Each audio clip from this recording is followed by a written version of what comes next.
نبی کریم صلی اللہ علیہ وآلہ وسلم نے فرمایا، میں سویا ہوا خواب میں کعبے کا طواف کر رہا تھا کہ ایک صحاب جو گندم گو تھے اور ان کے سر کے بال سیدھے تھے اور سر سے پانی ٹپک رہا تھا، ان پر میری نظر پڑی۔ میں نے پوچھا، یہ کون ہے؟ میرے ساتھ کے لوگوں نے بتایا کہ یہ عیسیٰ ابن مریم علیہ السلام ہے۔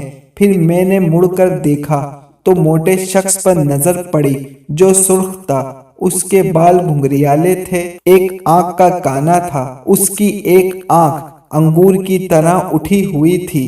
لوگوں نے بتایا کہ یہ دجال ہے۔ اس کی صورت عبدالعزری بن قطن سے بہت ملتی ہے۔ جزاک اللہ۔ حدیث پاک سمجھ آنے کی صورت میں ایک لائک ضرور کر دیے گا، اور جو لوگ چینل پہ نئے ہیں وہ چینل کو سبسکرائب کر لیں تاکہ مزید ایسی حدیث پاک آپ کو ملتی رہیں۔ اللہ حافظ۔